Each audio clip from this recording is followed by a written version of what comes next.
अभी जो बच्चे 12th में हैं या फिर 11th में हैं या जो 10th पास करके अभी गए हैं, आपके मन में ये कैसे क्लैरिटी आई कि हमको कंप्यूटर साइंस में ही लेना है? जो भी इंटरव्यूअर आपके सामने बैठा होता है ना, तो अपार्ट फ्रॉम दिस ना, वो ये चेक करता है कि अगर ये बंदा मेरे साथ मेरे डेस्क के बगल में काम करने आएगा तो कैसा रहेगा। मैंने 15 16 साल पुराने एम्प्लॉइज को जाते देखा है जो कि स्टार परफॉर्मर थे 1 महीने पहले। अच्छा।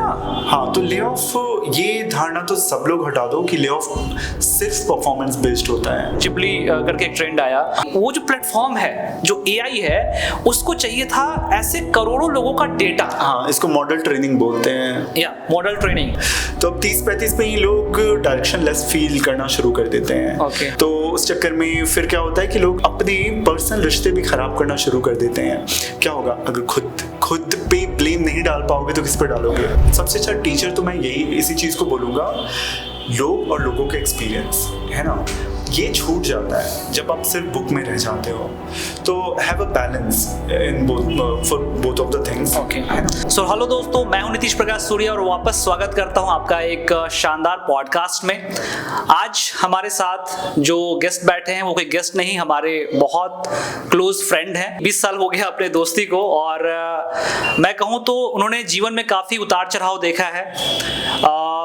पापा का एक छोटा सा स्टूडियो था जहाँ पे फोटोग्राफी वगैरह होता था, वहाँ से निकल करके एनआईटी अगरतला में पहुँचे। एनआईटी अगरतला से फिर Naukri.com, नाइका और भी बहुत सारी कंपनी में काम किया उन्होंने। अमेजन में काम किया, माइक्रोसॉफ्ट में काम किया, and recently I think he is working as a senior software developer in one of the reputed company in India, that is PhonePe, right? So PhonePe में वो काम कर रहे हैं। तो इस पॉडकास्ट में बहुत सारे इनपुट्स होने वाले हैं, बहुत सारे इंटरेस्टिंग क्वेश्चन होने वाले हैं। ये पॉडकास्ट किनके लिए बेनिफिशियल हो सकता है, मैं पहले ही आपको बता देता हूं। अगर आप कंप्यूटर साइंस के स्टूडेंट हैं या इस बार टारगेट कर रहे हैं कंप्यूटर साइंस चुनने का, तो आपको ये पॉडकास्ट जरूर देखना चाहिए। या फिर आप कोई ऐसे स्टूडेंट है जो ऑलरेडी कंप्यूटर साइंस ले रखा है, ऑलरेडी किसी कॉलेज में फर्स्ट ईयर सेकेंड ईयर में है, उनको भी काम आ सकता है। बहरहाल, जब आप काम करते करते किसी अच्छी जगह कंपनी में पहुंच जाएंगे और वहां पे पैसे भी ठीक ठाक कमाने लगेंगे, तो वहां पे लाइफ में किस तरह की समस्याएं या किस तरह का एक्सपीरियंस आपको फेस करना पड़ता है, वो भी हम यहाँ पे बात करने की कोशिश करेंगे। इसके अलावा और भी बहुत सारी चीजें, तो देखते हैं ये कन्वर्सेशन कैसा जाता है। तो सबसे पहले मैं पुष्कर आपका बहुत बहुत स्वागत करता हूँ हमारे इस स्टूडियो में, हमारे इस पॉडकास्ट में। Thank you very much. 20 साल हो गए ना, 20 जाके एक पॉडकास्ट रिकॉर्ड कर रहे हैं अपनी बातों पे। जी हाँ, 20 साल हो गया और आज जाके पॉडकास्ट, पता नहीं पॉडकास्ट तो कितने हुए हम लोग के बीच में। हाँ, लेकिन इसको पता नहीं था, रिकॉर्डेड पहला है, ठीक है।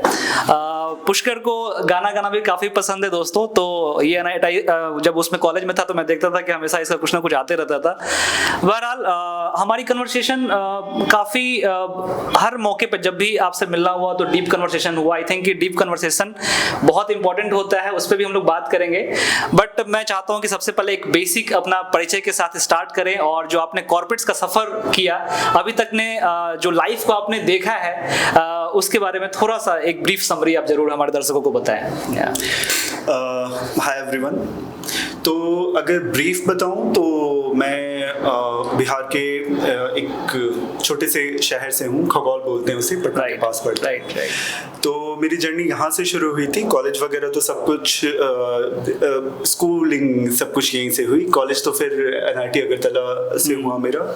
2011 से 15 कॉलेज टाइम रहा।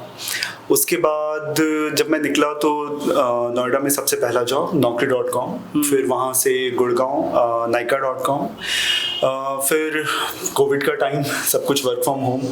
उस समय मैं अमेजन में था, एंड देन फिर वहाँ से माइक्रोसॉफ्ट गया Hyderabad. Okay. And then finally मैं अभी बैंगलोर फोनपे में हूँ। सो ब्रीफ में बता दूँ तो कंप्यूटर साइंस एंड इंजीनियरिंग से बीटेक करा था मैंने, और simply same software engineer path follow करा। सो हाँ, और कोशिश करूँगा आज मैं कि अगर वैल्यूएबल इनपुट्स जो मैं दे पाऊँ, जो आप लोगों को भी फ़ायदा हो सुनकर, और टू द पॉइंट बोल पाऊँ चीज़ें। तो हाँ। नहीं, बिल्कुल टू द पॉइंट भी होनी चाहिए और वैल्यूएबल तो अपने आप रहेंगी, लेकिन क्या होता है कि हर इंसान का लाइफ अलग है, हर इंसान यूनिक है अपने आप में। तो आदमी जो लाइफ में प्रॉब्लम फेस करता है, जरूरी नहीं कि सामने वाला इंसान सेम सिचुएशन फेस करे, बट एक जो कहानी आदमी बोलते हैं ना कि हर दिन we are making a story, हमारा हर दिन एक कहानी है। उस हिसाब से कहने का मतलब कि आपका NIT अगरतला से प्लेसमेंट स्टार्ट हुआ और मुझे लगता है कि 10 साल हो गए आपको कॉर्पोरेट लाइफ में जीते हुए। उस कंपनी में आपने काम किया जिसमें काम करने का आज सपना लोग देखते हैं।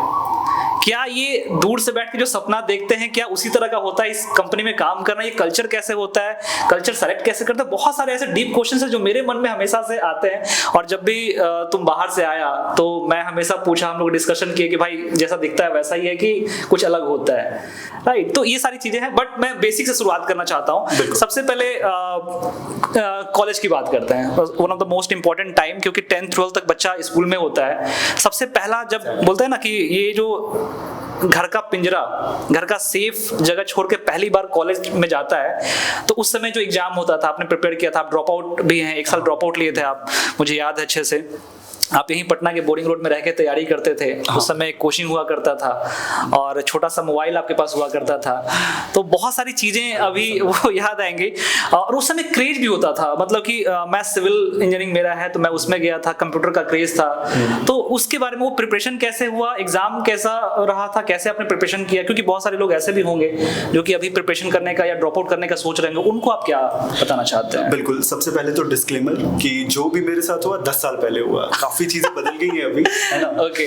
तो बट फिर भी मैं ब्रीफ बताना चाहूंगा कैसे कैसे क्या हुआ। तो उस समय 2010 था, 12 पास करा, देन अटेम्प्ट करा EIEEE एग्जाम। अभी नहीं पता कि क्या बोलते हैं, अभी JEE मेंस एडवांस होता है। अच्छा, तो वो पहले ईयर रैंक इतनी अच्छी नहीं थी कि CSE मिल पाए किसी बहुत अच्छे कॉलेज से।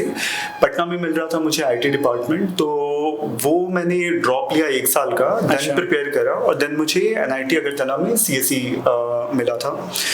सो वो प्रिपरेशन यहाँ ब्रिलियंट ट्यूटोरियल्स करके एक न्यू इंस्टीट्यूट खुला था यही बोरिंग रोड में। पहला टाइम था और इस वजह से मैं लकी था कि बहुत अच्छे टीचर बाहर से आए थे, लाइक हैदराबाद से बहुत अच्छे अच्छे टीचर्स आए थे दैट टाइम। अच्छा।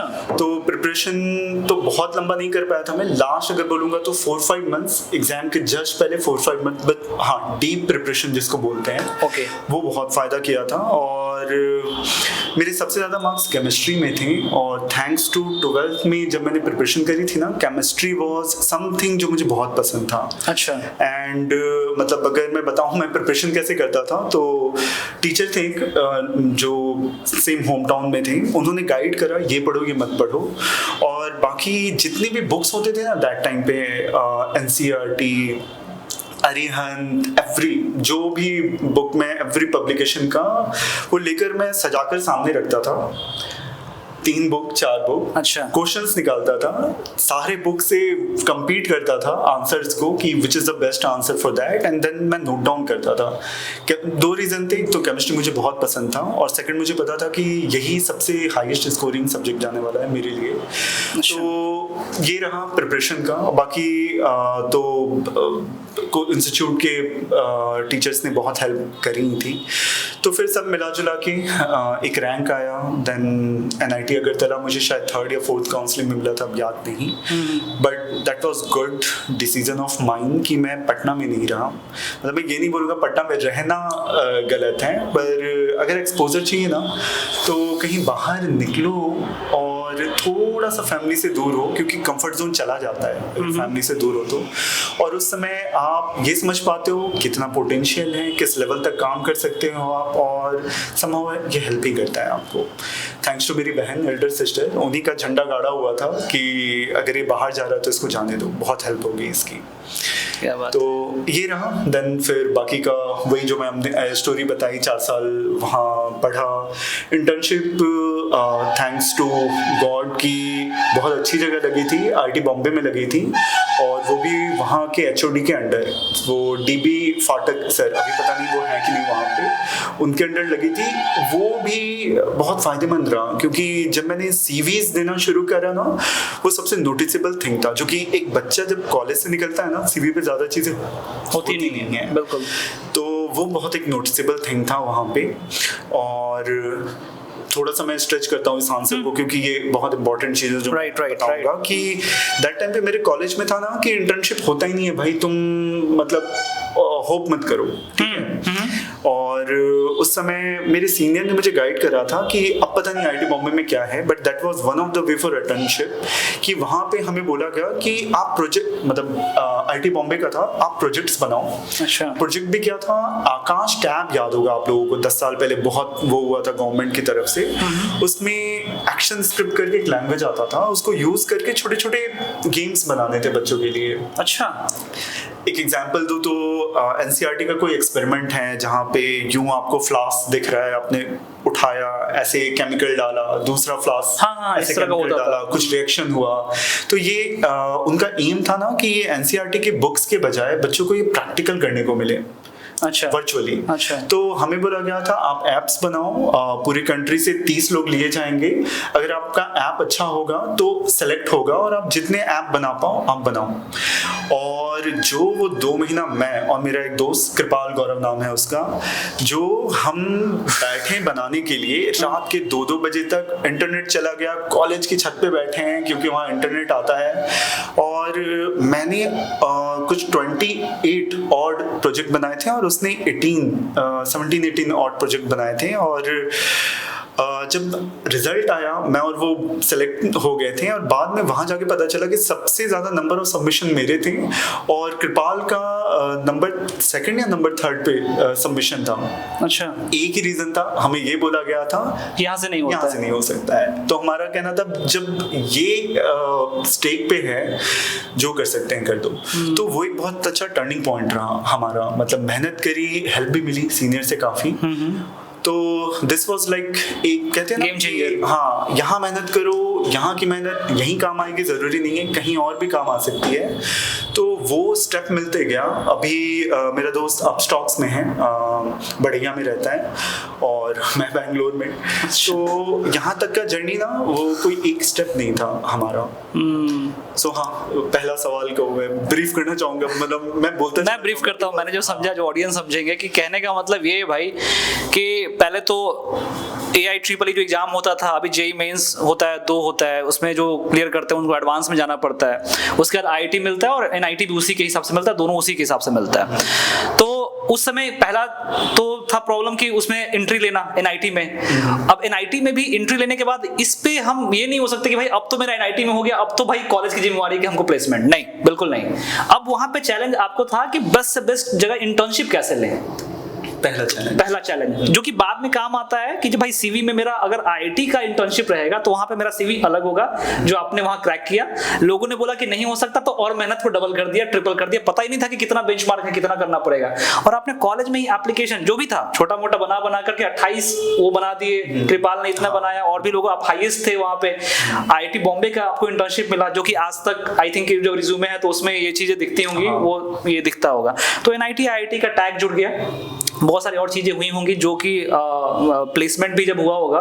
तो आपको पहली प्लेसमेंट जब लगी थी तो कितने का पैकेज लगा था और क्या एक एवरेज चल रहा था? उसके पहले एक और चीज, एक और क्वेश्चन बड़ा इंपॉर्टेंट है दोस्तों, कि अभी जो बच्चे 12th में हैं या फिर 11th में हैं या जो 10th पास करके अभी गए हैं, आपके मन में ये कैसे क्लैरिटी आई कि हमको कंप्यूटर साइंस में ही लेना है? उस समय आपको किसी ने गाइड किया था? एक जर्नी है। हाँ, क्योंकि खगौल जैसे इलाके में द ओनली अभी भी है, अगर मैं सही बताऊं तो, कि लड़की हुई ग्रेजुएशन करवा के शादी, और लड़का हुआ तो रेलवे में जॉब, द बेस्ट थिंग जो कि लोग मानते हैं खगौल से निकल सकता है। ओके। सफर भी कर रहे हैं अभी भी लोग, बच्चे, लड़के और लड़कियां दोनों अभी वहां पे। ऑब्वियसली मेंटालिटी काफी आगे आई है, पर हैं वहाँ पे प्रॉब्लम। मेरे साथ फायदा ये हुआ कि मेरी दीदी डॉक्टर हैं, तो दैट टाइम वो NMCS से MBBS कर रही थी। तो वहाँ पे उनके मित्र थे जो कि USA से मैकेनिकल इंजीनियरिंग करके किसी कंपनी में, याद नहीं है मुझे, ऑटोमोबाइल मोबाइल कंपनी थी, वो आए हुए थे इंडिया। तो दीदी ने उनसे पूछा था कि ये इसका बीटेक करने का मन है हवा की वजह से, और कोई रीजन नहीं था। और पर ये ब्रांच नहीं समझ पा रहा है, तो उन्होंने सजेस्ट करा कि बीटेक कर रहा है, बहुत सही चीज कर रहा है, बोलो उसको आगे जाने के लिए। और दूसरी चीज, ब्रांच CSE ही चुनने को बोलना। और मैंने भी बात करी थी उस समय, मतलब उन्होंने कॉल करा था वहां से, व्हाट्सएप कॉलिंग थी नहीं, तो थैंक्स टू हिम। और उन्होंने ये कॉल पे बताया कि मैं तुम्हें एक्सप्लेन नहीं कर पाऊंगा, तुम बहुत छोटे हो अभी समझने के लिए, अच्छा, बट CSE लो और तुम मुझे 4 साल के बाद या 5 साल के बाद जब भी हो तुम मुझे थैंक्स बोलोगे। तो सही में मैं अभी भी थैंक्स बोलता हूँ उनको। अच्छा, तो ऐसा नहीं है कि बाकी ब्रांचेस सही नहीं है या ग्रो नहीं कर रहे हैं, है ना, पर वो एक बूम टाइम आता है ना हर ब्रांच का, तो उस समय बूम टाइम था CSE ब्रांच का, तो उन्होंने सजेस्ट करा था, तो इस तरह से बीटेक और बीटेक में CSE अच्छा आया। तो ये दिस पॉइंट, ये जो एक पॉइंट है काफी इंपॉर्टेंट रहा, यहाँ पे रोल ऑफ मेंटर समझ में आता है। Exactly. और उन्होंने जो बोला कि भाई अभी आपको समझ में नहीं आएगा कि मैं क्यों बोल रहा हूँ, और ये होता है अपने साथ भी, बातें बाद में समझ में आती हैं, लेकिन जब लोग उस पोजीशन पे हैं, लोग ऐसे हैं, दी भी मैं जानता हूँ उनको काफी स्ट्रगल से, मतलब मेरे से डबल, अगर मेरा स्केल 5 है 10 आउट ऑफ 10 तो उनका 10 है स्ट्रगल का, मतलब समझ रहे हो ना, लड़कियों के लिए सही बात है, MBBS बनना, वो भी ऐसे जगह से, ठीक है, बहुत अच्छी बात है। तो यहाँ से आप CS में आपको क्लैरिटी मिल गई और आप चले गए वहाँ पे। प्लेसमेंट की बात मैंने पूछा था आपको कि प्लेसमेंट कैसे आपने क्रैक किया और क्या उस समय सिनेरियो था, एवरेज प्लेसमेंट क्या था, क्योंकि आदमी को मैक्सिमम यही लगता है कि भाई बिट्स पिलानी, अच्छा इस सारे अच्छे कॉलेज में हो गया तो फिर अपना तो काम खत्म। तो NIT तो काफी अच्छा कॉलेज था, उसमें फिर आप क्यों निश्चिंत नहीं हो पाए, या फिर निश्चिंत थे, या फिर वो था? जैसे कॉलेज में जाने के बाद रियलिटी हिट करती है। ओके, मेरे टाइम पे क्या था कि पहला साल जाता है मस्ती करने, मस्ती में, ठीक है, 12वीं तक एकदम पैक होके पढ़े तो एक साल मस्ती भी नहीं करेंगे। मेरा पाला पड़ गया 3rd ईयर के दोस्तों से, अच्छा, मतलब 3rd ईयर के सीनियर से जो दोस्त बन गया, अच्छा, तो वो मेरा एक रूममेट था, तो उसके भैया थे वहाँ पे, तो उनकी वजह से अब 3rd ईयर के पास जाओगे ना तो ज्ञान भी 3rd ईयर वाला जैसा मिलेगा। तो उन्होंने गाइड करा कि भाई बैठे बैठे प्लेसमेंट नहीं होगा यहाँ पे, अच्छा, और एक बैच में 10 लड़के अच्छा निकल जाएंगे, बाकी 50 तो रह जाएंगे ना। तो बाकी 50 में अगर नहीं रहना है तो you have to put input right from here. Okay, और वहाँ पे एक मेरे सीनियर जो कि अभी एम्स्टर्डम में है, booking.com में, उन्होंने गाइड करा हमें कि he will teach us basics जो इंटरव्यू क्रैक करने के, डेटा स्ट्रक्चर एंड एल्गोरिथम अगर तुम्हें पता हो तो एक सब्जेक्ट होता है, तो वो टीच करते थे 2nd ईयर को, पर हम 1st ईयर के बंदे जाके बैठने लगे, although very few in number, 3 4 5 ऐसे ही। तो वहाँ से एक माइंडसेट बन गया कि प्लेसमेंट का तैयारी तो पहले साल से ही करना है। अच्छा, तो ये फायदा हुआ वहाँ पे। और प्लेसमेंट का जब तक टाइम आया तब तक सॉफ्ट स्किल भी, जैसे वो हमें DSA पढ़ाते थे, और then there was one other senior of ours जो हमें सॉफ्ट स्किल सिखाते थे, ठीक है। ये सारी चीजें पता है मतलब काफी फायदेमंद रही, अपार्ट फ्रॉम करिकुलम जो पढ़ा, जो कि प्लेसमेंट में बहुत इजी रहा। प्लेसमेंट का भी अपना अलग ही स्टोरी है। बिल्कुल, ये अब क्वेश्चन भी मैं पूछने वाला था, सॉफ्ट स्किल की बात की कि ये कम्युनिकेशन का क्या रोल रहा करियर बिल्डिंग में, चाहे वो प्लेसमेंट हो, प्लेसमेंट में ही होता है, क्योंकि एंट्रेंस तो AIEEE में कोई इंटरव्यू है नहीं, हाँ। बट ये अभी तक ये कॉर्पोरेट में, अभी इतने सारे कॉर्पोरेट्स में तुमने काम किया है, तो कम्युनिकेशन सॉफ्ट स्किल इसका क्या रोल रहा है, कैसे सीखा, और इसके बारे में क्या सजेशंस रहेंगे? सबसे पहले क्या रोल रहता है, इट इज लाइक एवरीथिंग। हाँ, आप किसी के सामने बैठे हो, है ना, वो आपका इंटरव्यू ले रहा है, DSA में कितने अच्छे हो, SQL में कितने अच्छे हो, वो जज कर लेगा, अच्छा। जज कर लेगा, ठीक है। आप 3 4 सवाल अच्छे बना दोगे, है ना, जिसका एक पूरा पैटर्न, भाई अब पूरा एकदम कोचिंग जैसे चलता था ना, अब इंटरव्यू का भी कोचिंग चलता है, सही बात है, तुम्हें पता हो। तो आई वुड नॉट कमेंट कि अच्छा है या बुरा है, बट कोचिंग जो वर्ड ही है ना, सो खैर बाद में डिस्कस करते हैं। तो वहाँ पे फिर ये हुआ कि जो भी इंटरव्यूअर आपके सामने बैठा होता है ना, तो अपार्ट फ्रॉम दिस ना, वो ये चेक करता है कि अगर ये बंदा मेरे साथ मेरे डेस्क के बगल में काम करने आएगा तो कैसा रहेगा। अच्छा। अब वहाँ क्या काम आएगा, आपका सॉफ्ट स्किल ही काम आएगा ना। आप कितना अच्छा चीज़ कन्वे कर रहे हो, कितनी सही से कन्वे कर रहे हो, एटीट्यूड क्या है, टीम प्लेयर हो कि नहीं हो, सब कुछ यही है ना। मान लो आप एलन मस्क को, है ना, अपनी फील्ड के जाते हो उसके साथ काम करने, but you are not able to collaborate, किस काम के हो, किस काम के नहीं हो। सही बात है। तो soft skill is like must everything. और और सेकंड ये सीखा कैसे, तो वो भी है ना, कहीं का करा हुआ कहीं काम आता है। ठीक है। तो पापा का स्टूडियो, जो कि अभी पापा जस्ट 2 साल पहले रिटायर हुए हैं, तो 42 इयर्स वो स्टूडियो लाइन में रहे, और उनके 42 इयर्स की जर्नी में मैंने अपने जीवन का 20 साल तो दिया होगा, जब तक कि कॉलेज नहीं चला गया तब तक का। अच्छा। 20 साल में तो अब मैं वो नहीं बोल रहा हूँ कि पहले ही साल से देना शुरू कर दिया था, पर हाँ, मतलब इन अ नटशेल बैठते थे काउंटर पे, बैठते थे काफी टाइम। बहुत छोटा था मैं, 5-6 साल का था, तब से बैठना शुरू कर दिया था। वहां पे बहुत तरह के लोग आते थे, और पापा जब भी कोई जाता था ना, तो पापा यही पूछते थे, समझे कैसा इंसान था? तो 10 साल का बच्चा क्या ही समझेगा कैसा इंसान था, बट वो हमेशा बताते थे, देखो वो ऐसे बोल रहा था ना, इसका मतलब ये होता है। Oh my God. ऐसे बोल रहा था ना, इसका मतलब ये होता है। वो ये बोल रहा था, इसका मतलब ये नहीं होता है, इसका मतलब ये होता है। अच्छा। ठीक है। तो जैसे जैसे कोई आया और ये बताना शुरू कर दिया कि अब मैं सही बताऊं तो स्पेसिफिक किसी डिपार्टमेंट का नाम लेना नहीं चाहूंगा, पर समझो किसी सरकारी एक स्पेसिफिक डिपार्टमेंट का कोई कर्मी आया। अच्छा। और वो ये बताना शुरू कर दिया कि वो किस डिपार्टमेंट में है, क्या अच्छा। ओहदा है उसका, और उसके अंडर कितने लोग हैं, और ये और वो। तो अगर वो ये आपको, या मेरे पापा साथ में रहते थे, आपके पिता को ये बता रहा है, 10 साल का बच्चा क्या समझेगा? बता रहा है, ठीक है, अच्छी बात है भाई। पर उसका मतलब ये रहता है ना कि ये जो बिल बना है ना, इसमें से इतना कम होना चाहिए। ओह, ठीक है। वो एक दुकानदार अच्छे से समझता है। अच्छा। तो जो भी लोग बिजनेस लाइन में होंगे वो अच्छी तरह समझते होंगे। तो मतलब हम अपने पावर को बता रहे कि ये भाई बाद में तुमको भी हम पे काम पड़ेगा, तो ये हमसे काम पड़ेगा, तो तुम ये बिल कम कर दो, सॉर्ट ऑफ। और पापा भी बहुत जुडिशियस फैसला ही लेते थे। अच्छा। तो हम देखते थे, कभी कर भी देते थे, कभी नहीं भी करते थे, बट हाँ, एक छोटे से बच्चे को ये जरूर समझाते थे कि दिस इज लाइफ, और ये सीखो, ये देखो और सीखो। कहीं किसी कोचिंग में तो ये पढ़ाया नहीं जाएगा, बिल्कुल नहीं। और लाइफ में भी खुद से सीखने में बड़ा समय लगता है, क्योंकि तब तो खैर शुरू ही हुआ था, पर अब तो शायद और ज्यादा हावी हो गया है यंगस्टर्स पे। ये आइसोलेशन कल्चर है ना, ये अब कितना सीख पाओगे? सही बात है। और जो चीज लोगों के बीच जाके लोगों से सीखना है, वो फोन पे कैसे सीख पाओगे? बिल्कुल। तो हाँ, मतलब ये रहा सॉफ्ट स्किल सीखने का जर्नी। अगर तो यहाँ से बेस रहा, बाद में भी मैं देखता हूँ कि कम्युनिकेशन वाइज बहुत स्ट्रांग मैं मानता हूँ। ठीक है, सॉफ्ट स्किल काफी अच्छा। बाद में भी इस पे कॉलेज में भी काम किया, स्पेसिफिकली पर्सनालिटी पे काम किया। कॉलेज में एग्जैक्टली सॉफ्ट स्किल पे काम नहीं कर रहा था, पर कॉलेज में एक्स्ट्रा करिकुलर एक्टिविटीज पे काम कर रहा था। अच्छा। जिसमें मेरा फेवरेट था टीचिंग, बच्चों को पढ़ाना। अच्छा। क्योंकि मैं वहाँ एक क्लब से रिलेटेड था, एग्जैक्टली सेम क्लब जिसमें मैंने पढ़ा था ना, उसी क्लब में मैंने पढ़ाया बच्चों को। अपने कॉलेज में आप जूनियर्स को पढ़ा रहे थे? हाँ, जूनियर्स को पढ़ा रहा था। वो मतलब किसी को पढ़ाना बहुत हेल्पफुल होता है, मतलब Right. अपने थॉट कंसाइजली कहीं तक डिलीवर कर रहे हो, तो इसके लिए मतलब अपने थॉट सजाना आना चाहिए। सॉफ्ट स्किल यही तो है। और सही बात है।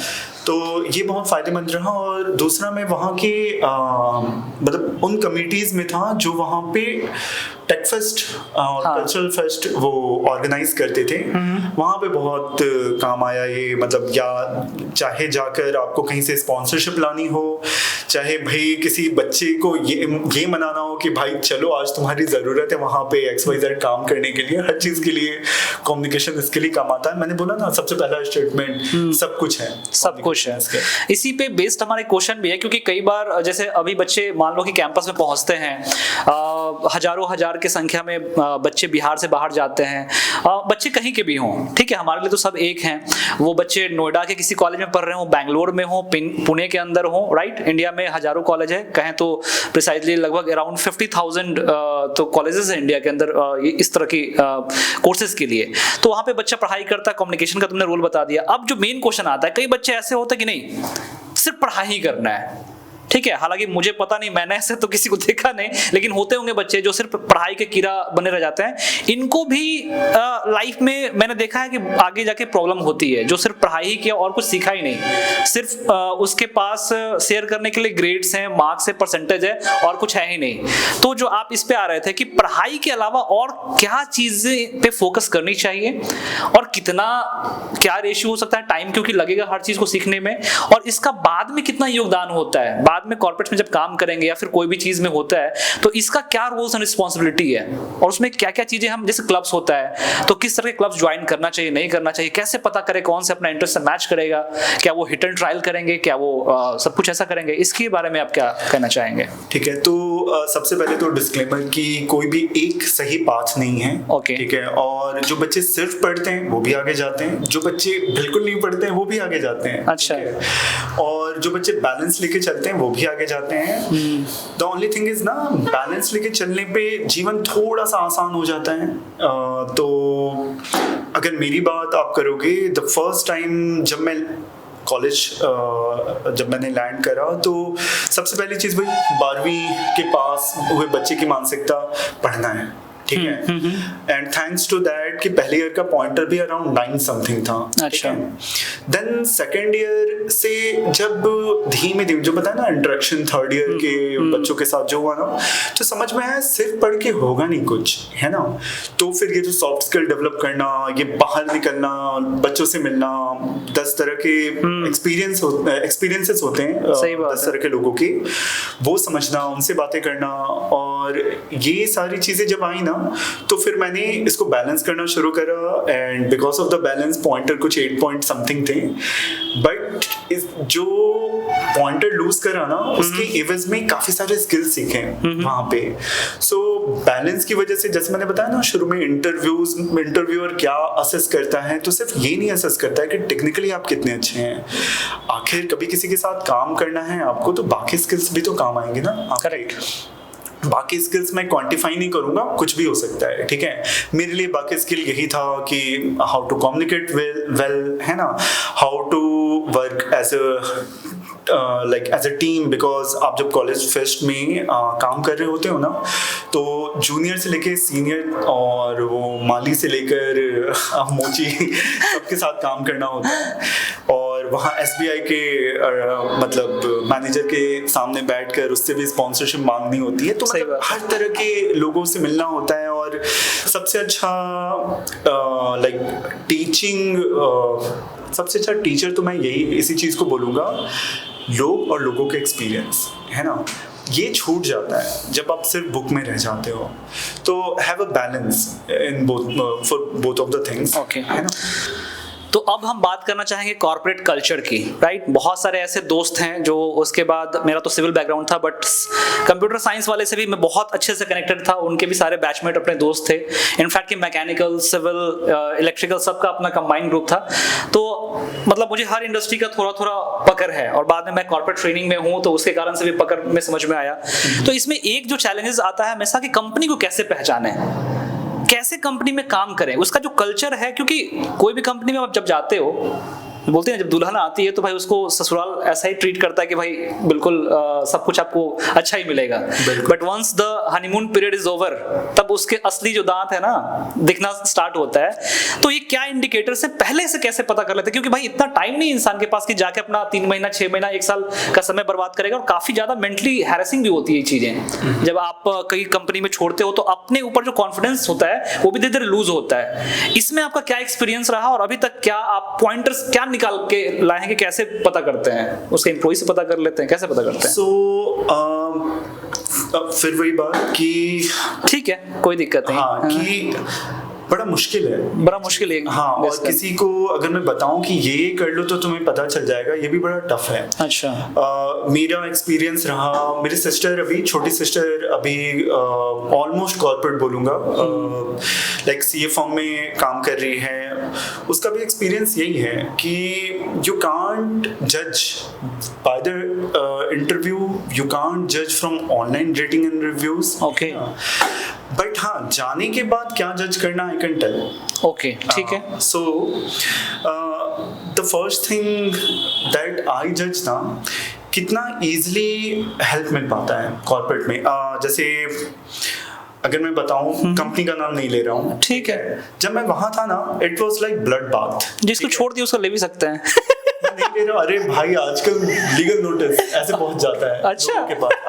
अब छोड़ो भाई। तो हाँ, मैं कहा था कि मैं उस जिस कंपनी में था वहाँ ब्लड बाथ था। मैं अगर किसी को पिंग करता था, लाइक अगर ये सब कॉर्पोरेट के कोई दिक्कत है कि किसी पिंग करना, मैसेज करा तो कि भाई ये चीज है, just guide me to the right document और guide me to the right फोक।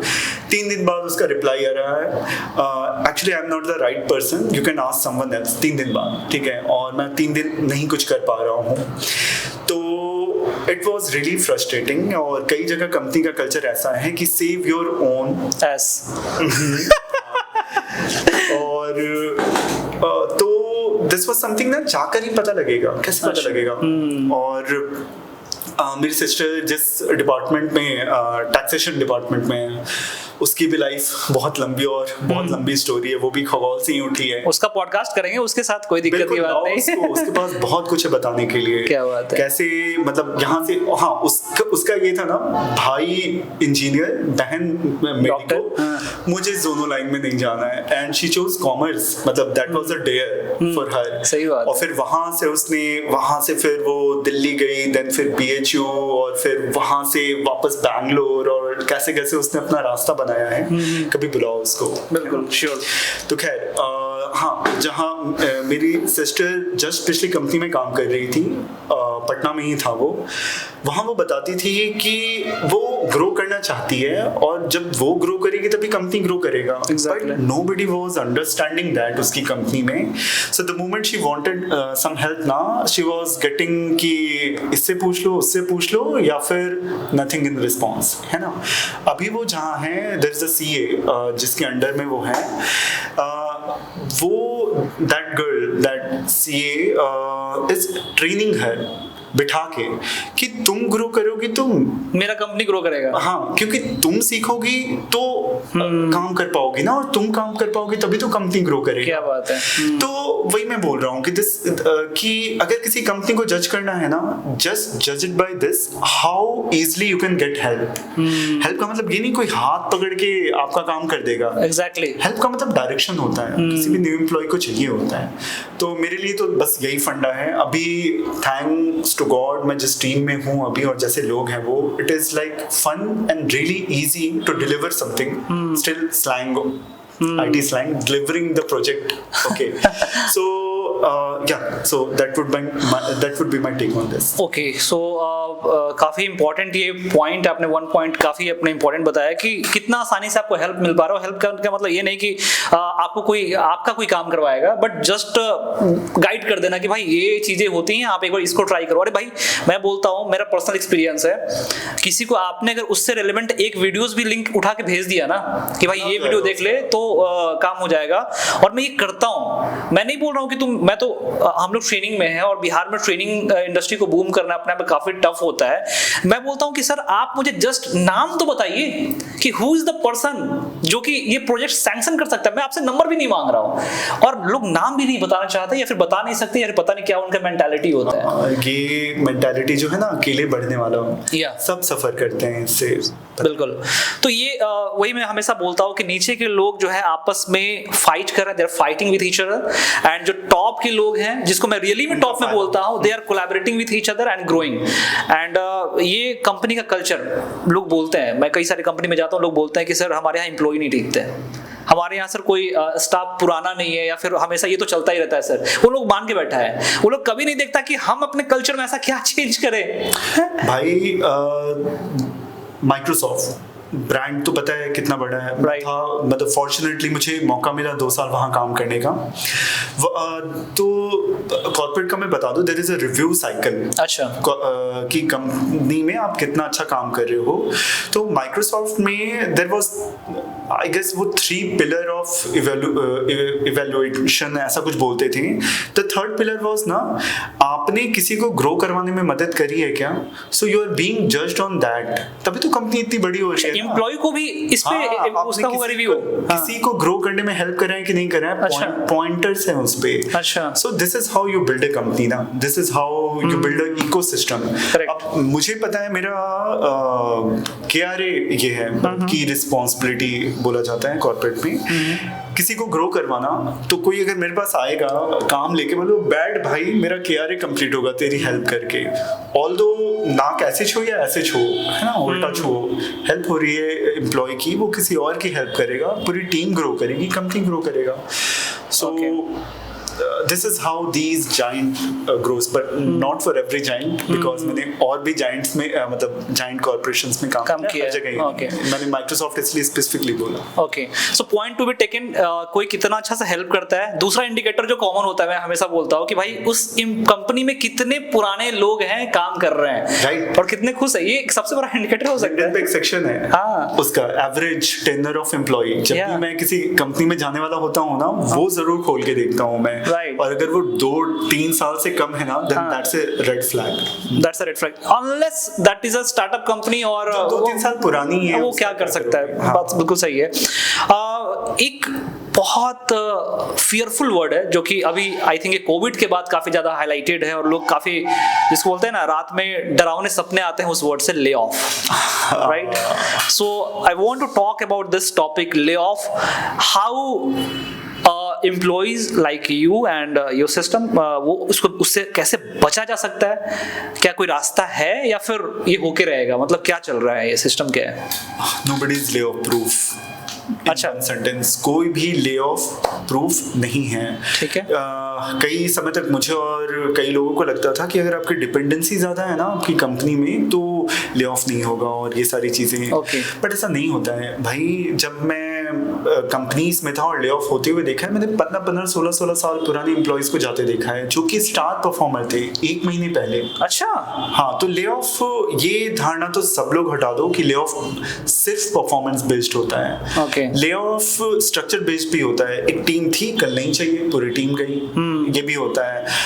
कल को बजट था, आज बजट नहीं है तो टीम गई, है ना. तो पर अगर इससे बचना है तो कोई उपाय नहीं है बचने का. अगर आप पे गाज गिरनी है तो गिरेगी, पर आप अपने बाकी के रास्ते ओपन रखो. एक चीज जो मैं, मेरे दोस्त हमेशा बात करते हैं और कभी नहीं करते हैं, वो ये है इंटरव्यू रेडी रहना. ऑब्वियसली जिम्मेदारियों के साथ और काम के साथ आप नहीं कर पाते हो बार इंटरव्यू के प्रिपरेशन. बट हाँ, अगर आप इंटरव्यू रेडी हो ना, डर नहीं लगेगा आपको. अच्छा. ले ऑफ हुआ, आपको टाइम मिलता है हमेशा, एक सर्टेन टाइम, 2 महीने या जो भी आपका नोटिस पीरियड है, आप उस बीच में एक नया जॉब ले सकते हो.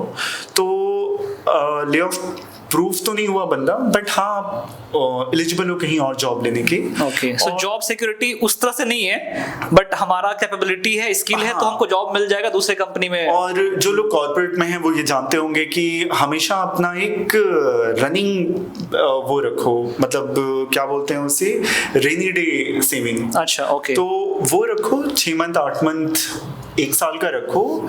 ठीक है यार, अभी नहीं हुआ, ऐसा नहीं, घर मतलब अपना जहाँ भी हो, बैंगलोर वगैरह में रेंटेड अपार्टमेंट में ही हम रहते हैं कि एकदम से छोड़ के भागना पड़ेगा. तो फाइनेंसेस सेट रखो. अगर सेकंड सोर्स ऑफ इनकम बना सकते हो देन दैट्स गुड. काफी टफ है आज के टाइम पे. अपने आप को इंटरव्यू रेडी रखो, और ले ऑफ्स को कभी दिल पे मत लो.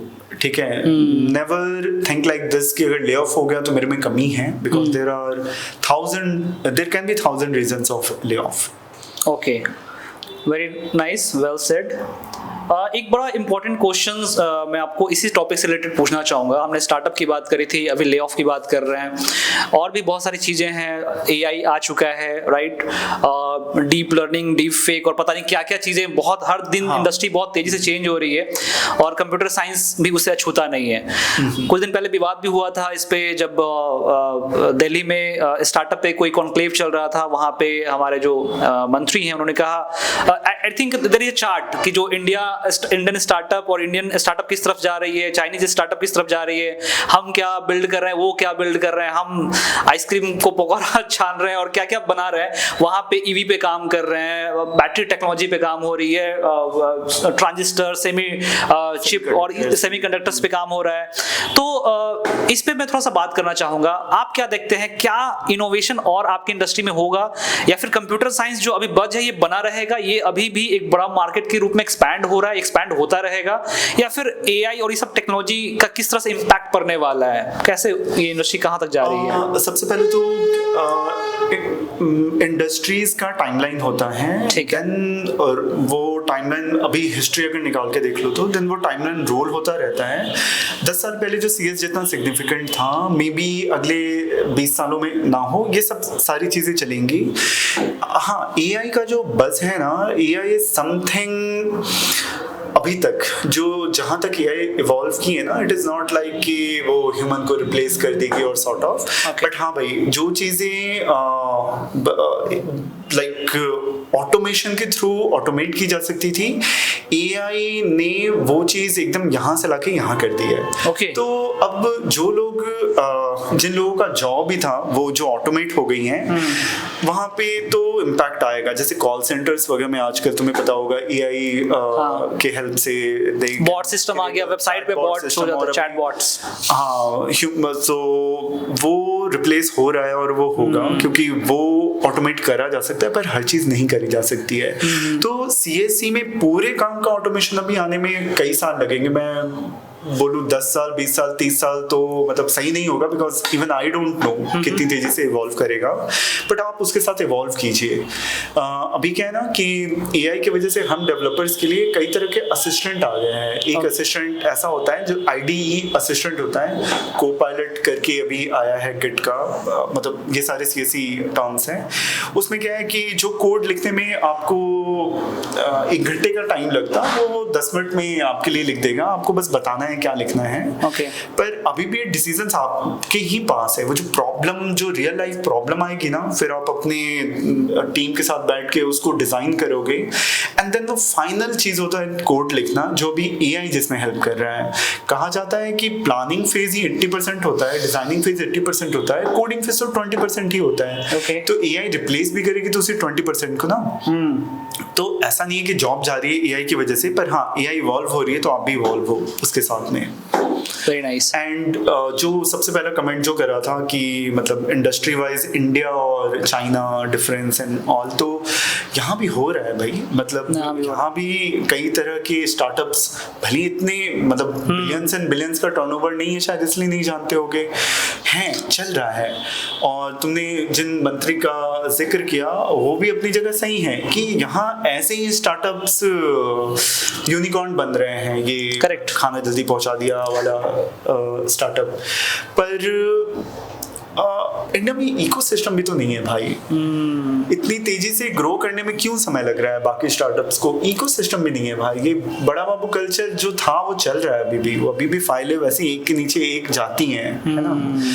तो गवर्नमेंट की पॉलिसीज हैं, बहुत सारे फंडिंग्स हैं, चाइना अपने फंडिंग काफी वो देता है, वही बहुत चीजें। कोई भी देश अगर सुधारना है तो हर लेवल पे काम होना चाहिए होगा। उस लेवल पे भी चाहिए, हमारे लेवल पे भी चाहिए, इस लेवल पे भी चाहिए, जो हमारी मेंटालिटी है ना।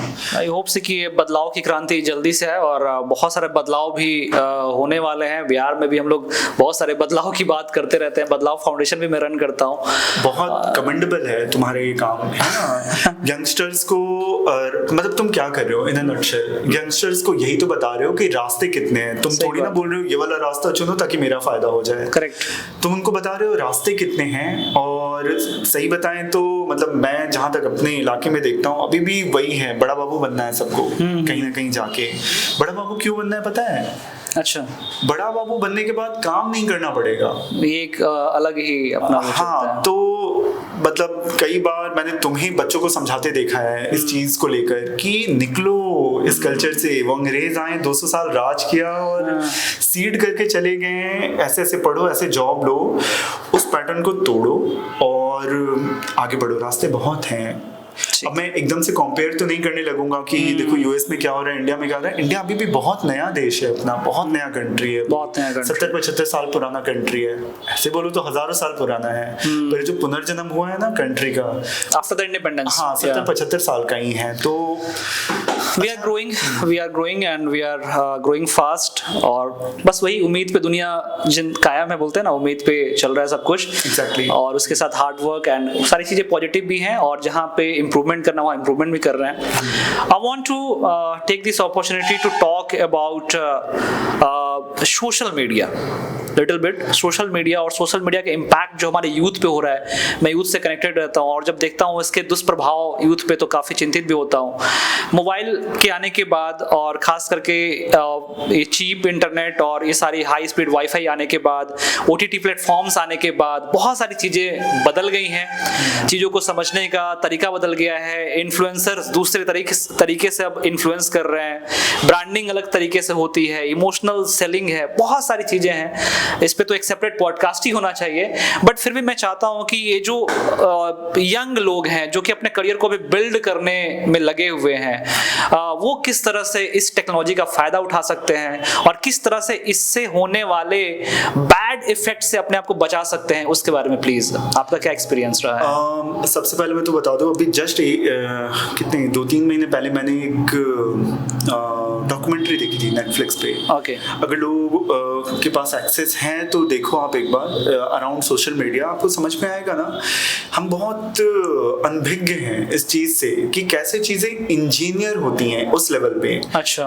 It is not like coding वाली इंजीनियरिंग, CSE वाली engineer, in terms of psychological engineering. अच्छा, कैसे मैनिपुलेशन, बेटर वर्ड है। तो इन कंपनीज में टीम बैठी है भाई इस चीज के लिए कि कैसे आपको अनहुक होने से बचाएं सोशल मीडिया से, कैसे आपको उतना ही रखें आपका अटेंशन स्पैन सोशल मीडिया तक। एक बार देखो पता लगेगा, social approval is a thing, ठीक है। जब ये फेसबुक आया था ना, बच्चे थे और दैट टाइम पे ऐसा था, फ्री है भाई, फ्री है, अकाउंट फ्री में बनता है, बना लिया अकाउंट, देन ऐसे फोटो डालते हैं, देन फिर वो जो लाइक बटन पे जो फील होता है ना, सोशल वैलिडेशन, देखो कितने लोग लाइक करते हैं मुझे और ये सारी चीजें, एंड देन फिर वो जो मतलब आपके दिमाग के ऐसे पॉइंट को हुक करता है ना कि आप डिहुक नहीं हो सकते हो। तो खैर लोगों ने सुना होगा, ऐसे कई पॉडकास्ट आए हैं जिस पे बताया गया है सोशल मीडिया का दुष्प्रभाव और क्यों हम हुक हो जाते हैं। पर मैं अगर 1 पॉइंट सॉल्यूशन बताऊं ना इसका, तो सबसे पहला तो विल पावर होता है भाई, अगर आपके अंदर हैं तो बहुत अच्छी चीज़ है। सेकंड होता है अपने आप को झोंक देना फॉर अ ग्रेटर कॉज, है ना, ये अचीव करना है। अब जब ये अचीव करना है तो कुछ और दिमाग में आएगा नहीं ना। सही बात। You can save yourself from social media. पर कोई भी चीज़, खासकर बच्चों को मैं अगर बताऊं तो कोई भी चीज़ पता है ग्रेजुअल जाती है। चाहोगे आज से बन जैसा कुछ होता नहीं है। लोग रिलेट करेंगे इस चीज से। तो अगर सोशल मीडिया से दूर जाना है ना तो ग्रेजुअली दूर जाओ। अगर मैं बताऊं तो कुछ एप्स आते हैं, अच्छा, ऐप ब्लॉकर एप्स बोलते हैं उनको, and they are designed in such a way ना, एक बार ऐप ब्लॉक कर दिया तो there is a certain period जब तक अनब्लॉक नहीं कर सकते हो। Use them. अगर विल पावर नहीं आ पा रहा है तो, है ना। एंड अब ये बोलना तो बेवकूफ़ी है कि कीपैड फ़ोन लेके घूमो, because it is necessary to be connected. आज के टाइम पे बच्चों के ग्रुप चलते हैं पढ़ाई के व्हाट्सएप पे और ये सारी चीज़ें। इसके अलावा भी बच्चे जानते होंगे बहुत सारे उपाय, बट प्लीज़ वो उपाय अपनाओ। सोशल मीडिया की वजह से बहुत टाइम वेस्ट होता है, नॉट ओनली स्टूडेंट्स, हम प्रोफेशनल्स का भी बहुत टाइम वेस्ट होता है। तो लिटरली स्पीकिंग लास्ट 6 मंथ से मैं ऐप ब्लॉकर्स यूज कर रहा हूँ and they are boon. Okay. तो ऐप लॉक कर सकते हैं, उसमें टाइमिंग का फैसिलिटी होता होगा, आई थिंक। बहुत सारी चीजें, बहुत सारी उसमें फैसिलिटीज हैं। आप वेबसाइट्स ब्लॉक कर सकते हो, आप ऐप ब्लॉक कर सकते हो, उसमें टाइमर लगा दो कि इतने समय तक मैं ही अनब्लॉक नहीं कर पाऊं। ओके। हाँ, ऐसे भी ऐप्स आते हैं। कुछ पेड हैं, कुछ अनपेड हैं, आप अनपेड वाले यूज कर लो। ओके। और ऐसे मतलब बहुत सारे वीडियोस पड़े होंगे जो हेल्प करेंगे आपकी, पर एटलीस्ट उन वीडियोस तक जाओ। और अगर देख पाओ तो सोशल डिलेमा जैसा नीतीश ने बताया, गो अहेड, वॉच दैट, तो आपको रियलिटी पता चलेगा। ओके। तो हाँ, this is what it is. आपका टाइम जा रहा है और कुछ नहीं। जैसे ये इसमें एक जो बोला आपने, इसमें एक सिक्योरिटी वाला भी फैक्टर होता है। जैसे रिसेंटली एक अभी इंसिडेंट हुआ था, ट्रेंड्स की बात करना चाहेंगे कि इंडिया में मैं देखता हूँ कि हर कुछ ना कुछ दिन पे कुछ ना कुछ ट्रेंड आते रहता है। कभी इसका ट्रेंड आया, कभी उसका ट्रेंड आया, कभी ऐसे डांस करके डालना है, कभी ये अभी जैसे चैलेंज मुझे याद है, की चैलेंज आया था सबसे खतरनाक। वो कार से बाहर आकर और वॉक करते थे लोग उसके ड्राइवर सीट से। ड्राइवर सीट से मतलब उससे ज्यादा खतरनाक क्या होगा, क्या हो सकता है। रोड पे लगा के आपको वो करना है। ये टिकटॉक के टाइम से चला हुआ आया। और अभी इसमें एक बड़ा खुलासा भी हुआ, जो रिसेंट ट्रेंड आया था, जैसे जिबली करके एक ट्रेंड आया, जो कि चैट जीपीटी, एक मैं पोस्ट पढ़ रहा था, उसमें लिखा हुआ था कि ये चैट जीपीटी का एक स्कैम था। ये शायद पता नहीं कितना सच है कितना, लेकिन ये थॉटफुल है। मैं सोचने लगा कि उन्होंने क्या किया कि ट्रेंड्स करवाया, और ट्रेंड्स करने के लिए शुरुआत में कुछ इन्फ्लुएंसर्स, कुछ बड़े स्टार्स को पैसे दिए गए कि भैया आइए आप अपना जिबली ट्रेंड को डालिए और हैशटैग वगैरह वो डालिए। अब उसको देखते देखते ये तुरंत रातों रात वायरल हो गया ट्रेंड। अब वहां पे क्या हुआ कि millions of Indians are going on that platform, वो अपना फोटो क्लिक कर रहे हैं, वो ट्रेंड यूज कर रहे हैं, और फिर वो फोटो जो निकल के आ रहा है उसको पोस्ट कर रहे हैं। और इससे बताया गया कि वो जो प्लेटफॉर्म है, जो एआई है, उसको चाहिए था ऐसे करोड़ों लोगों का डेटा। हाँ, इसको मॉडल ट्रेनिंग बोलते हैं, या मॉडल ट्रेनिंग। अब मॉडल ट्रेनिंग के लिए आप देखिए किस तरह से साइकोलॉजी को, लाखों लोगों की साइकोलॉजी से इन्फ्लुएंस किया गया। मैंने वो शो देखा था ना नेटफ्लिक्स पे, मेरी आंखें बड़ी बड़ी हो गई थी कि मतलब इस लेवल पे प्लानिंग होती है, इस लेवल प्लानिंग होती है सारी चीजों की। और हम तो भाई पता नहीं कितने लेवल पे क्या प्लानिंग चलते रहती है। भोली जनता, आम जनता भोली जनता। तो there is a partial reality in everything that you hear. ठीक है, तो अगर तुमने ये सुना है, पूरी तरह से इसको झुठलाया नहीं जा सकता। तो आपने बड़ी अच्छी बात कही, पार्शियल रियलिटी। और उस पे एक और चीज आता है कि जो चीजें फ्री हैं वो फ्री नहीं होती कंप्लीटली। कोई चीज फ्री तो है नहीं। अब हम लोग एक एग्जांपल से रिलेट करेंगे लोग कि कोई भी चीजें हैं, पीडीएफ को वर्ड में कन्वर्ट करना है, तो बहुत सारा इमेज को रिसाइज करना है, फॉर्म भरते समय काम आता है, बच्चे फॉर्म भरते होंगे तो फ्री वेबसाइट्स का यूज कर लेते हैं, और देखते होंगे कि फ्री वेबसाइट में सब कुछ हो जा रहा है, तो फिर वो लोग पैसा कैसे कमाता है। ठीक है, तो वो कुछ चीजें होती है जो हिडन होती है, जो आपको बताई नहीं जाती। वो डेटा कलेक्शन होता है, फिर डेटा से फिर मैनिपुलेशन होता है, आपको ऐड दिखाए जाएंगे, तरह तरह प्रोडक्ट बेचे जाएंगे, तो ये चलते आता है उसमें। तो ट्रेंड्स के पीछे क्या साइकोलॉजी है उसको भी समझना होगा। बहरहाल एक इंपॉर्टेंट टॉपिक में मैं बात करना चाहता हूँ कि जैसे इंडिया में अभी एक ट्रेंड चल गया है, एक होता है छोटा ट्रेंड कि जो छोटे समय के लिए आया, बबल है, खत्म हो गया एक सप्ताह के अंदर। एक होता है बड़ा ट्रेंड जो कि बहुत लंबे समय तक रहता है और नुकसान अच्छा खासा दे जाता है। अब इसमें एक ट्रेंड ये बन गया है कि भाई अगर जीवन में सबसे इंपॉर्टेंट कोई चीज है तो वो है पैसा। अगर पैसा है तो डिग्री बाहर में जाए, हम कितना पढ़ाई किए हैं वो मतलब नहीं है, जिसके कारण से एक ट्रेंड आया जिसको बोलते हैं इन्फ्लुएंसर, या फिर ऐसे ऐसे लोग वो कुछ भी करके, पता नहीं उनका बता सकते हो छपरी है क्या नहीं है, किस तरह का वो कंटेंट बना रहे हैं, वैसे करने लगेंगे। आप देखिएगा लोग पीएचडी का ट्रेंड घट रहा है, लोग पीएचडी नहीं करना चाहते हैं। बहुत अलार्मिंग है। अभी मैं इस पे बात करूंगा।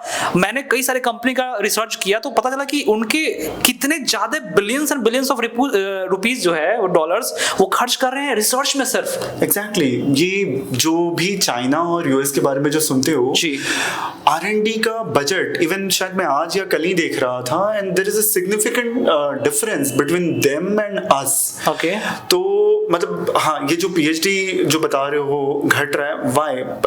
बहुत सारे रीजंस हो गए। एक जो रीजन तुम रिलेट कर रहे हो इस चीज से कि आजकल पैसा कमाना किसी और तरीके से बहुत आसान हो गया है। अब कौन घिसे 6-7 साल और पीएचडी करे। मेरी वाइफ पीएचडी कर रही थी, वो BHU से कर रही थी हिंदी में। सो यू कैन इमेजिन कि उस लेवल तक पहुंचने में कितना वक्त लगता होगा। मतलब आप अपने बैचलर्स करा, अपने मास्टर्स करा, देन फिर आप पीएचडी कर रहे हो, इतनी मेहनत करके आप जाते हो वहाँ पे। हिंदी साहित्य से वो कर रही थी। अनफॉर्चुनेटली खैर that is a different thing कि उनको छोड़ना पड़ा बीच में। बट वो जो पूरी जर्नी थी ना उनकी, दैट वाज कि इस सब्जेक्ट से मुझे रिसर्च करना है, and then I will be in your teaching line, कि जो पढ़ा है फिर मैं पढ़ाऊंगी। That was her goal. So you can understand from this कि वो जो 25-30 साल पहले जो जन्मे लोग हैं, अभी भी उनकी मेंटालिटी वैसे ही चलती है। सही बात है। That we would work hard, we would learn something, and then we would impart that knowledge to our younger generation. Right. आज के टाइम पे मैं कोई भी अपशब्द नहीं यूज करूंगा, पर आज के टाइम पे भाई सबको पता है कि 15 साल 20 साल कि जो यंगस्टर्स हैं पढ़ने की कोई जरूरत नहीं है, बस कैमरा चाहिए होता है and then whatever you have you can sell, ठीक है, alarming whatever that can be, ठीक है। और लोगों के पास फोन की कमी नहीं है, इंटरनेट चीप है, व्यूज बढ़ रहे हैं, लाइक्स आ रहे हैं, कोलैब हो रहा है ब्रांड के साथ, जो भी कोलैब हो रहा है, जो भी वो बेच रहे हैं, पैसे आ रहे हैं, तो मतलब पढ़ने की जरूरत कहाँ गई, है ही नहीं ना। बिल्कुल एग्जैक्टली। हाँ, तो अब की जनरेशन तब की जनरेशन जो इतनी मेहनत करके, जो मैं अपने वाइफ के बारे में बता रहा था, वहां तक जाके with some motive in their mind, और मतलब I want to connect this point with other aspect of life, क्योंकि जैसे समाज अगर इवॉल्व हो रहा है तो हर चीज में इवॉल्वेशन दिखेगा, अच्छा दिखेगा। अगर नीचे जा रहा है तो हर चीज में आपको डिग्रेडेशन दिखेगा। अभी हम लोग रास्ते में आ रहे थे, रेडियो लगा हुआ था, डेटा क्या बता रहा था, इंडिया में हर दिन 1200 एक्सीडेंट हो रहे हैं। 1200 एक्सीडेंट डेली इंडिया का है, जिसमें इतने % कमर्शियल व्हीकल इन्वॉल्व है, that is separate factors. Road rashes की घटना आप देखिए कितना बढ़ चुका है। मेंटल पीस आई थिंक कि हम लोग सबसे बहुत नीचे जा रहे हैं। कुछ भी अगर हमारा खत्म हुआ तो मेंटल पीस हमारा बहुत ज्यादा डिग्रेड हो गया है हर चीज में। पहले नहीं होता था ये सारी चीजें, क्यों? क्योंकि हमें अब लंबा चीज नहीं करना है, हमें तुरंत सेटिस्फैक्शन चाहिए। हमारे खाने वैसे होंगे, हमारा कल्चर वैसा हो गया, डोपामाइन इफेक्ट, राइट, डोपामाइन चाहिए, इंस्टेंट बूस्ट चाहिए। इस पे आपका क्या एक्सपीरियंस रहा है? देखिए, जब आप प्रिपरेशन करते थे उस समय तो मजबूरी थी कि आपके पास वही छोटा वाला फोन था। अगर शायद आज बड़ा फोन होता, आज कुछ ऐसी संगत हो गई होती, पता नहीं होता, आप कुछ और होते, कहीं और होते, मे बी कुछ भी हो सकता था, सही बताएं तो मेंटल हेल्थ, इस पे मैं सब कुछ हटा दूं आपकी बात से, और अगर मेंटल हेल्थ पे बोलूं ना तो you know this is again alarming. अगर मैं 10 लोगों को जानता हूँ ना, 5 to 6 folks are suffering from mental health issues. इसका मतलब ये नहीं होता है मेंटल हेल्थ का, ये नहीं होता है पागल हो गए हैं, ठीक है, सही बात है, but it is like they are sad बोलो, दे डोंट हैव मोटिवेशन बोलो, या फिर कांस्टेंट फियर है, एंग्जाइटी है, बहुत तरह का होता है मेंटल सिकनेस का फॉर्म। और मतलब द करंट सोसाइटी ना, जैसे हम जा रहे हैं, जिस तरफ जा रहे हैं, उसमें बहुत बड़ा रोल है इस चीज का। और सोसाइटी तो हमसे ही बनी है, और हम क्या से बने हैं? अपनी डेली एक्टिविटीज से। और डेली एक्टिविटीज में क्या है हमारे, तो मतलब सिंपली अगर मैं अपना उठा के देख लूं तो there are so many things जो मुझे नहीं करनी चाहिए, है ना। ये सुबह उठते ही फोन उठा लेना, ठीक है, ऐसा लग रहा है जैसे रात भर में कुछ छूट रहा था जो सुबह उठते ही फोन चाहिए। I think that is dopamine deficiency, जो मुझे बोलती है कि करो भाई। जहां मैं जा रहा हूँ वहां अगर खाना है तो सबसे स्पाइसी फूड या सबसे सॉल्टी फूड ही याद आएगा आपको। मोमोज खा लेते हैं वो तीखी चटनी के साथ। अगेन दैट फॉल्स सेटिस्फैक्शन जो कि चाहिए। अगर कोई चीज करनी है, डीप वर्क भाड़ में जाए, कितनी जल्दी इस चीज को कर लें। अब वो अगर मैं काम अब जो मैं काम करने बैठता हूँ, और आज से 10 साल पहले जो मैं काम करने बैठता था, मैं देखता हूँ अटेंशन स्पैन बहुत घट गया है। तो बहुत सारी चीजें, और कोई एक सिंगल रीजन या सिंगल दोषी नहीं है इस चीज का। ये पूरा स्ट्रक्चर या सोशल इंजीनियरिंग ही ऐसी हुई है ना लास्ट 15-20 ईयर्स में, which again falls down from कि जो बिग कॉर्पोरेट्स हैं, देखो मानो ना मानो सब कुछ हैंडल वहीं से होता है, ठीक है। अगर आपको कॉर्नफ्लेक्स खिलाना है तो टीवी पे एडवर्टाइजमेंट आएगा कि this is your full meal of morning, नहीं खाया तो खो दिया तुमने कुछ, सही बात है। फिर जनता जानती नहीं है, पर वो एड देखते देखते इंजीनियर्ड हो गई है कि भाई कॉर्नफ्लेक्स कहाँ है मेरा, सही बात है, ठीक है। उसे पता नहीं है कहाँ से उसके दिमाग में ये आया। तो पर हाँ, अब उस चीज का इफेक्ट तो हटाया नहीं जा सकता ना, ग्लोबलाइजेशन। कई लोग मैगी पे जिंदा है। मैगी कुछ दिन पहले तक एग्जिस्टेंस में नहीं था, कोई डिमांड नहीं था, इतना डिमांड क्रिएट हुआ, लगता है कि मैगी तो अगर हट गया, तो जब बैन हुआ था मैगी, तो लोग ट्रेंड क्या कर रहे थे कि भाई अब तो कैसे जिएंगे। बिल्कुल, और सोचो मैगी कितना अनहेल्दी है आपके हेल्थ के लिए।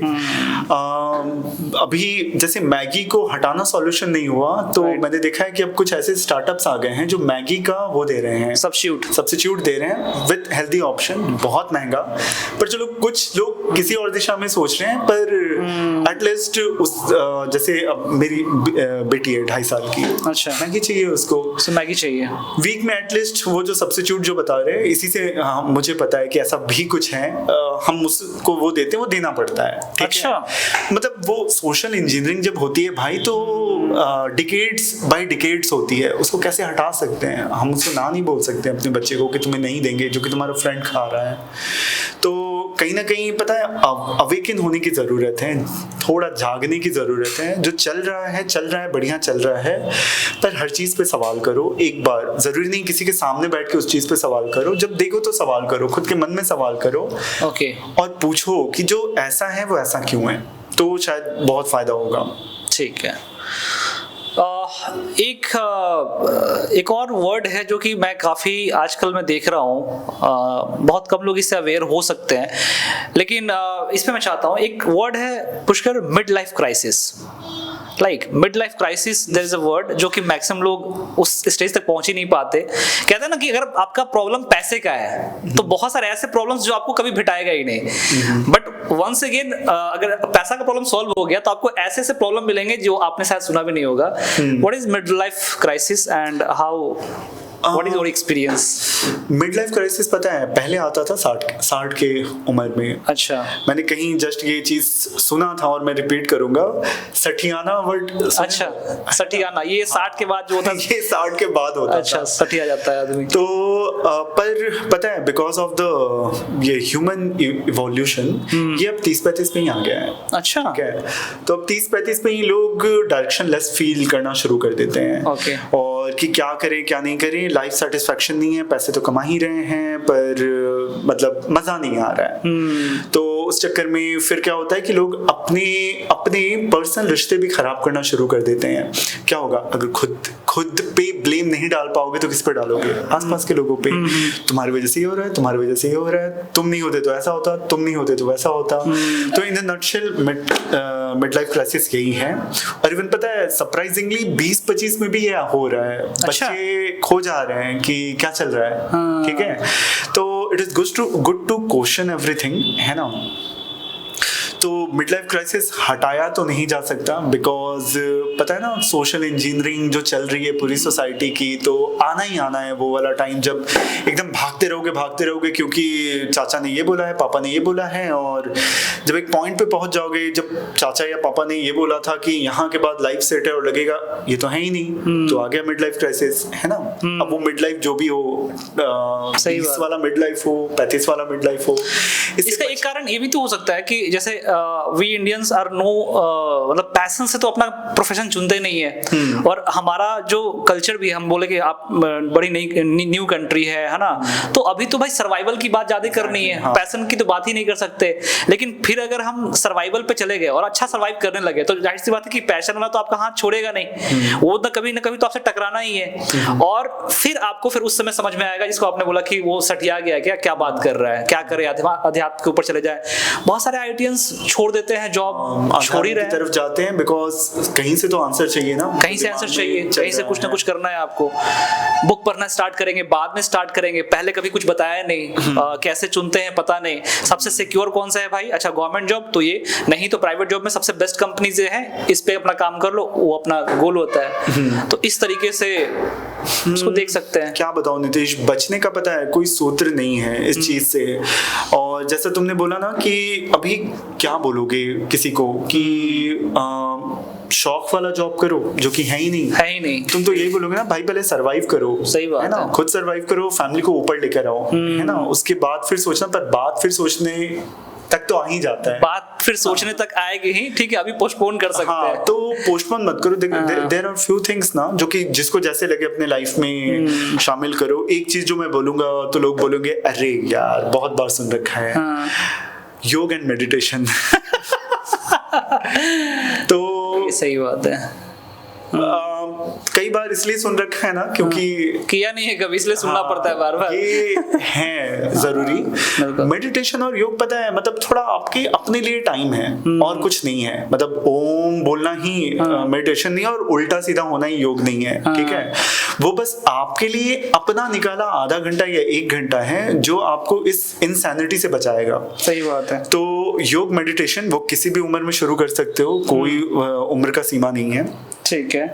और दूसरी चीज ना कि अच्छे लोगों को सुनो, वाया बुक सुनो, वाया पॉडकास्ट सुनो। अब फिर हो जाएगा कि अच्छे लोग कौन है भाई, है ना। तो फिर उसका आंसर नहीं है मेरे पास, पर इतना समझो ना कि अगर मतलब जब भी तुम कोई पॉडकास्ट सुन रहे हो ना या कोई वीडियो देख रहे हो ना, अभी मैंने बीच में एक तरीका निकाला था ना इस चीज से बचने का, जो addiction of reels and things like podcast, ये वो जो भी चल रहा है, म्यूट करके स्क्रॉल करना। बहुत देर तक नहीं कर पाओगे, बोर हो जाओगे। अरे वाह, क्या आइडिया है। म्यूट करके स्क्रॉल करना है। हाँ, म्यूट करके स्क्रॉल करना, बहुत देर तक नहीं हो जाओगे। क्योंकि हुआ क्या ना, जैसे मुझे बचपन से ही बहुत तेज आवाज से बहुत इरिटेशन होता है, ठीक है। तो और हर जगह बस यही बताया जा रहा है कि तुम क्या मिस कर रहे हो, और वो भी एकदम इस पिच के साउंड पे। अच्छा। तो एकदम दिमाग डिस्टर्ब हो जा रहा था मेरा। तो फिर हुआ कि भाई इंसान ही है, छूटेगा नहीं है आदत, क्या कर सकते हैं। तो म्यूट करके स्क्रॉल करना, यकीनन वो बहुत बोरिंग होता है, ठीक है, तुम खुद ही बंद कर दोगे। अच्छा। तो जब कभी भी किसी को सुनना है ना, इतने समझदार तो बनो कि उसके पीछे समझ पाओ उसके बोलने की नीयत, है ना। कई लोगों को कुछ बेचना होगा तो उससे पहले उनकी कई वीडियोस में भूमिका आएगी, ये और फिर चौथे वीडियो में तुमको बेच देंगे जो बेचना है। सही बात है। तो भाव समझो। इवन पॉडकास्टर या इन्फ्लुएंसर्स का कई ऐसे चैनल्स अभी चलते हैं जो मैं सुनता हूँ, मैं वो नहीं करूंगा, बोलूंगा नहीं कि इनको ही जाके सुनो, क्योंकि कई लोग उनको गाली भी देते होंगे, है ना। पर भाव समझो कि वो जो बोल रहा है ना, तुम्हें क्यों बोल रहा है, वो जो सत्य बता रहा है, जीवन का क्यों बता रहा है। ऐसा तो नहीं कि वीडियो के बीच में वो तुमको कुछ बेच देगा।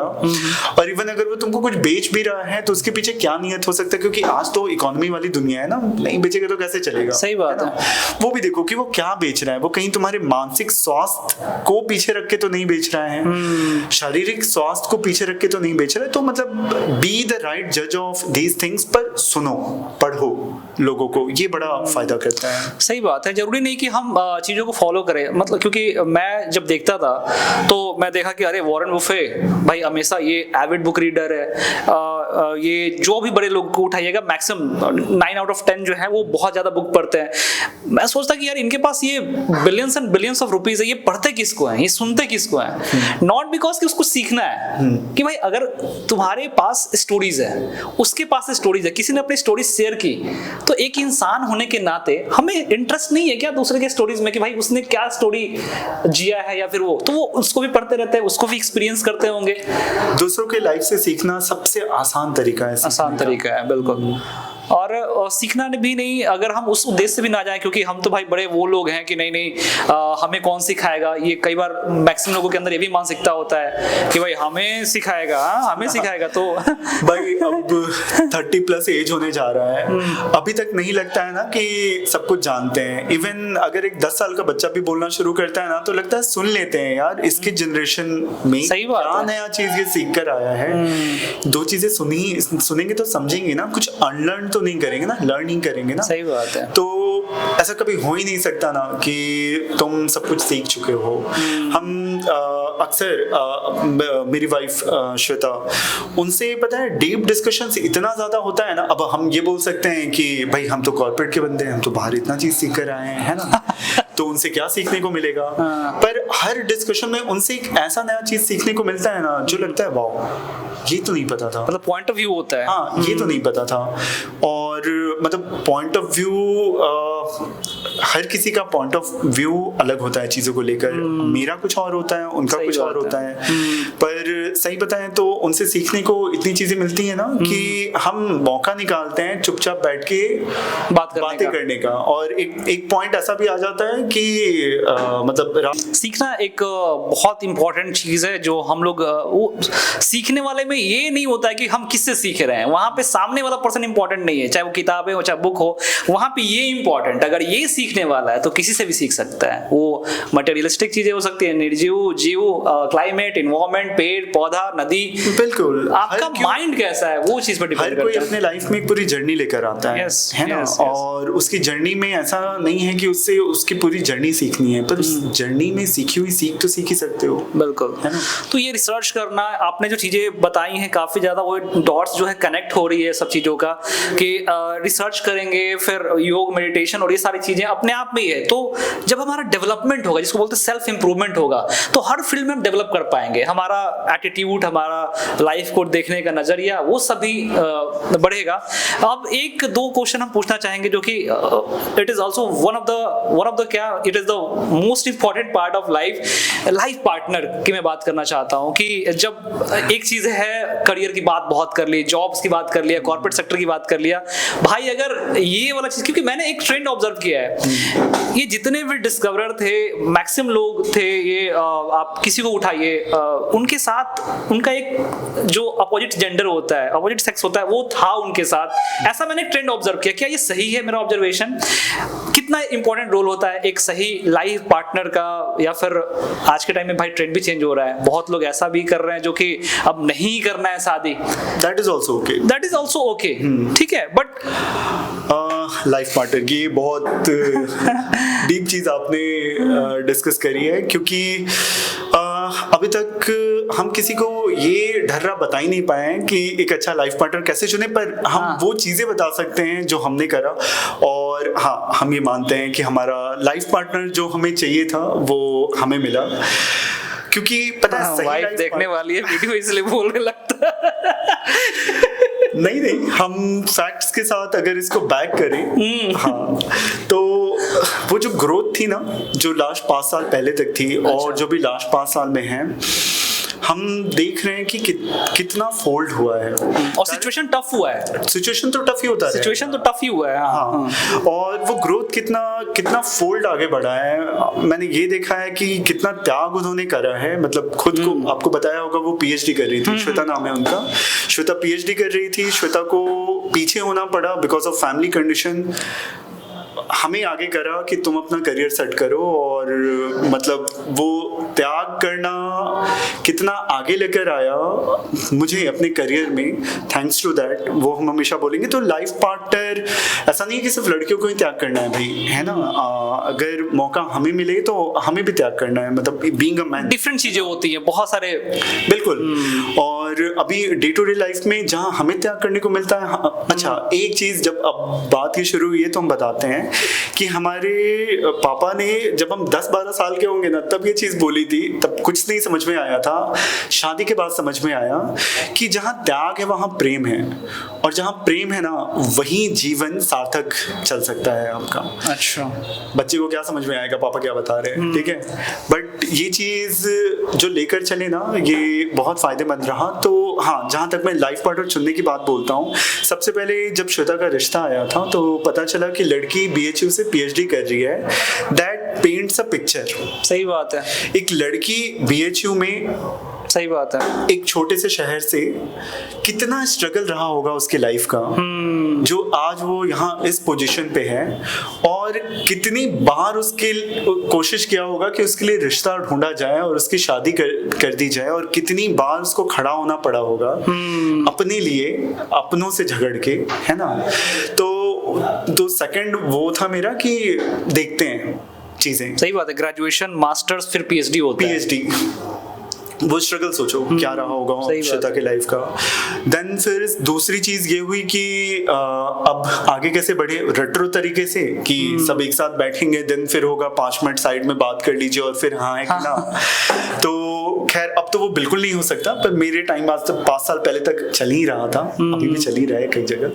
तो फिर हमारा ये कहना था मेरा और श्वेता का भी कि हमें बात करनी है, और बात करनी है एक दूसरे को समझने के लिए, क्योंकि बात ही एक लौता उपाय है ना किसी को समझने का। तो पहले दिन जब हमने बात करी थी ना, वो बात करीब 6 या 7 घंटे चली थी। आज तक सब लोग पूछते हैं मुझसे क्या बात करते थे भाई पहले कॉल में। और और वो 6-7 घंटे ये नहीं था कि तुम्हें क्या पसंद है, तुम्हें कौन सा रंग पसंद है ना। वो 6-7 घंटे एक दूसरे की लाइफ की जर्नी के बारे में था, कैसे पहुंचे यहाँ तक जहाँ तक पहुंचे, वही बता देता है कि सामने वाला क्या है। और सिर्फ वही 6-7 घंटे नहीं, अगले 7 दिन तक जितनी बात कर सकते थे, मतलब ऑफिस लेट पहुंच रहे हैं, ऑफिस में नींद आ रही है, पर वो 7 दिन निश्चिंत हुए कि ये लाइफ पार्टनर जो चुन रहे हैं ये पूरी लाइफ के लिए रहेगा। और 7 दिन के बाद भी अपनी वाइफ से, मतलब श्वेता से, हमने यही प्रॉमिस किया यहाँ से एंगेजमेंट कर लेते हैं क्योंकि लोग जीने नहीं देंगे, ठीक है। समझ सकते हो 7 दिन लड़का लड़की बात करे, वो भी अरेंज मैरिज सेटअप में, तो फिर वह एंगेजमेंट कर लेते हैं, रोका कर लेते हैं। फिर अगर एक दूसरे के बारे में अगर कोई चीज सही नहीं लगी तो फिर तुम भी फ्री हो अपने रास्ते जाने के लिए और हम भी फ्री होंगे अपने रास्ते जाने। सही है, अच्छा तरीका अपनाया। और हमने 8-9 महीने बात ही करी, ठीक है, बात ही करी, जितना समय निकालते थे बात करते थे। वो 8-9 महीने में निश्चिंत हो गए। इवन श्वेता जब हमारा रोका हो रहा था ना 7 दिन के बाद, तो श्वेता से हमने एक सवाल पूछा था कि क्योंकि हमने भी दुनिया बहुत देख ली थी, तो श्वेता से ये पूछा था कि श्वेता तुम्हारा ये जो चेहरा है जो तुमसे बात करके दिखा है, ये चेहरा तो ठीक है, तुम्हारा कोई और चेहरा तो नहीं है ना। तो हंसते हुए श्वेता ने ये बोला था एक और तो है। तो वही मैंने पूछा था क्या है बताओ, तो उन्होंने बोला मुझे गुस्सा बहुत आता है और मुझे मेरी छोटी बहन पे सबसे ज्यादा आता है। अच्छा। तो फिर हम बहुत हंसे इस बात पे, और जो उन्होंने बोला था वैसा ही था। तो अगर आज के यंगस्टर्स को इवन फॉर लाइफ पार्टनर बोलो या फिर फॉर कंपेनियन बोलो, अगर आपको चुनना है तो बात बहुत कीजिए, जितनी बात कर सकते हैं, और वही चीज डिसाइड करेगी कि एक दूसरे को कितना जानते हैं आप, और वही चीज डिसाइड करेगी कि लाइफ में कितना आगे एक साथ बढ़ेंगे आप। क्या बात है, बहुत अच्छा। तो काफी अच्छा ये पर्सपेक्टिव रहा कि कम्युनिकेशन अगेन यहाँ पे भी आया। अगर कम्युनिकेशन नहीं आता कम्युनिकेशन फिर से आ गया तो फिर ये सबसे बड़ा चैलेंज होता है, क्योंकि हमारा जो सेटअप है हमारे कल्चर का, कभी खुला तो है नहीं आदमी, बात कभी किया नहीं, क्या बात करेगा, वही चीजें होती हैं। तो जो आदमी लाइफ देखा भी नहीं है, लाइफ जिया भी नहीं, क्या बात कर सकता है। तो इसीलिए लाइफ को जीना, बात करना, कम्युनिकेशन जो कि इंपॉर्टेंट पॉइंट रह रहा है, एस्पेक्ट रह रहा है। सोचना समझना, अपने थॉट्स को सजाना, फिर आप बोलेंगे, फिर सामने वाले को मोटिवेट करेंगे, क्योंकि इतना आसान नहीं होता है कि अच्छा बताओ तुम्हारा जीवन कैसा रहा है, ऐसे कन्वर्सेशन नहीं होता है। तो आपको अपनी चीजें बतानी पड़ेंगी। स्टोरीज रखो, स्टोरी सबके लाइफ में होती है, ठीक है। लोग भूल जाते हैं क्योंकि स्टोरी से क्या रिलेट करेंगे वो नहीं करते हैं। सही बात है। तो अपनी स्टोरीज खुद ही याद कीजिए, दिन भर में क्या हुआ आपके साथ, और अगली बार अगर किसी से बात कीजिए तो उसको अपनी कहानियों के थ्रू बताइए अपना जीवन। Right. Day to day life we are writing our story, but वही है कि हम अगर चर्चा करें और स्टोरी के फॉर्म में बात करें तो बहुत अच्छा रहेगा। तो आई थिंक ये पॉडकास्ट बहुत लंबा हो जाएगा।